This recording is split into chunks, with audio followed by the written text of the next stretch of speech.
I never thought a food delivery could end with someone getting arrested, especially not my own neighbor. But that's exactly what happened. The president of my HOA was handcuffed on her own front lawn for stealing my dinner.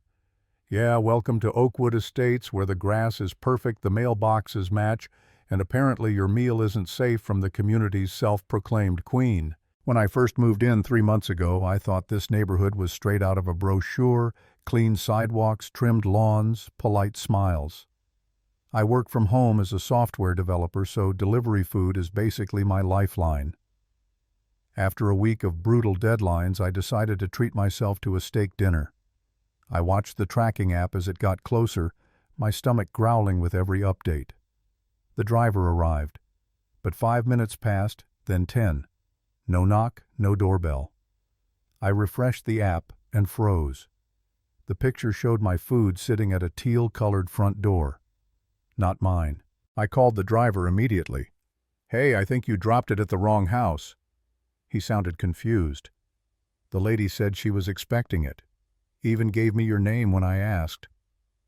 My blood went cold. I recognized that door. It belonged to her, Sheila Watkins, the HOA president. Sheila was in her early 60s, always dressed like she was headed to a board meeting, haircut in a sharp polished bob that looked like it could deflect bullets. She ran Oakwood Estates like it was a private country club, and we were all her staff. I walked 3 houses down, and when she opened her door, the mouth-watering smell of my steak hit me right in the face. "Excuse me," I said, trying to sound calm. "I think the delivery guy accidentally dropped my order here." She gave me this smile, sweet, polite, and absolutely terrifying. "Oh, I'm afraid there's been a misunderstanding. The HOA has a strict policy against food deliveries after 6 p.m. on weekdays. Section 12.3. What that's not. As HOA president, it's my duty to enforce those rules. Consider this your first warning." I just stood there dumbfounded. "That's my dinner. I paid for it.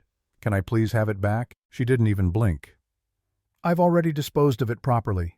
You'll receive a written notice tomorrow." Then she shut the door in my face. I stood there staring at the teal paint, clutching my phone like an idiot. That was my $75 steak. Gone. Out of sheer spite, I ordered a pizza, and I swear I could still smell the steak on her porch when I walked home. The next morning, there it was, a violation notice in my mailbox on official HOA letterhead. Unauthorized food delivery after hours. I checked the bylaws I got at closing. Section 12.3 didn't even exist. I emailed the HOA board. No response. Just an automated message about community harmony. I told myself to let it go. It wasn't worth it. Right? Except Sheila didn't stop. Over the next few weeks, it became a pattern. Every time I ordered food, she intercepted it. Sometimes she told the drivers I canceled. Other times she claimed they violated parking rules and had to leave. Once she even pretended to be my wife, actually signed for my order. I lost nearly $300 in meals before I realized what was happening. I started doubting myself. Maybe I was overreacting. Maybe this was just some bizarre misunderstanding. But every time I saw that teal door, I felt this growing anger I couldn't shake. One night during a community meeting, a neighbor whispered, "Don't bother complaining. She's been HOA president for 10 years. Last summer she had the Petersons' maple tree cut down while they were on vacation. Said it dropped too many leaves." That's when I knew. Nobody stopped her because everyone was scared of her. And that made me even angrier. So I stopped playing nice. I bought a video doorbell and started recording. Every delivery, every strange encounter. I logged dates, times, everything. For weeks I waited. Then one Friday night I came up with a plan.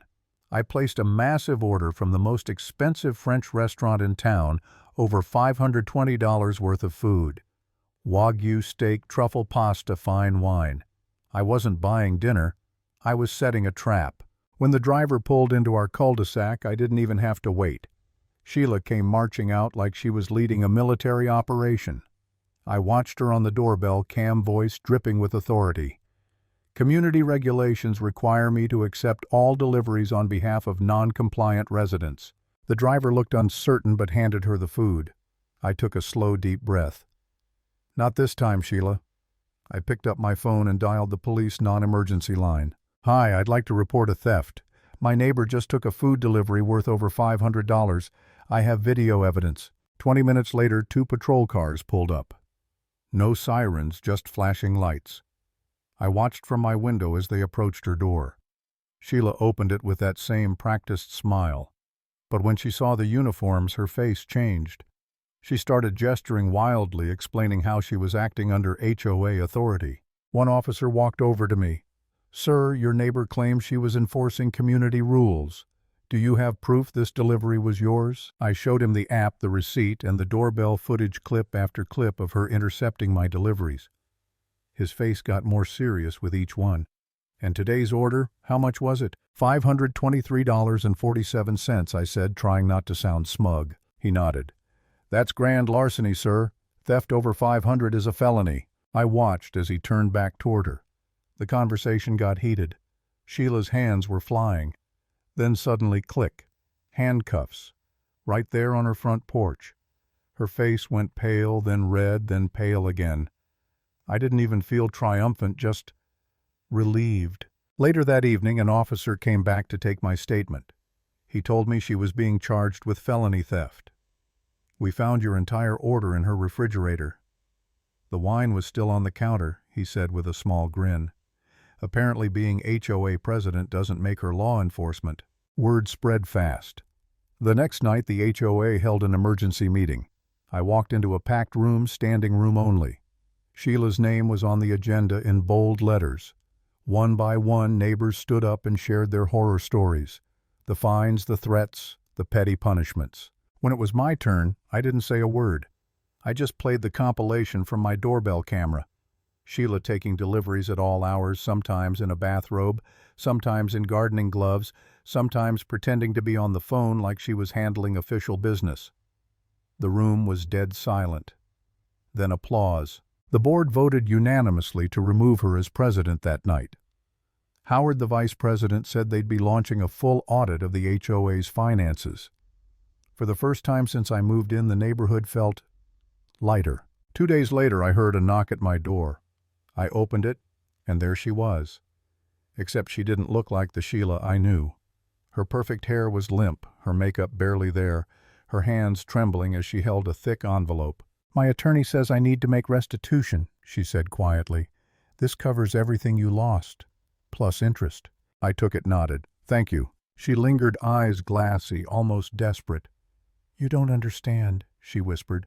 "I've given everything to keep this community in order. Now I might lose my real estate license, my reputation, my career." I looked at her, and for a split second I didn't see the tyrant, just a woman who finally hit a wall she couldn't bulldoze through. "That wasn't my goal," I said softly. "I just wanted to eat my dinner in peace." She opened her mouth to speak, but my phone buzzed with a notification. "Excuse me," I said, glancing at the screen. "That's my lunch delivery." I paused deliberately, gave her one last look. And this time I think it'll actually make it to my door. Sheila turned and walked away without another word. As I closed the door, I couldn't help but laugh quietly. All of this over a few meals. But in neighborhoods like this, power isn't about rules, it's about control. And sometimes the only way to take it back is to let people like her hang themselves with their own authority. Lesson learned. When someone hides behind fake power, the truth in a doorbell camera can strip it away faster than any rule book ever could.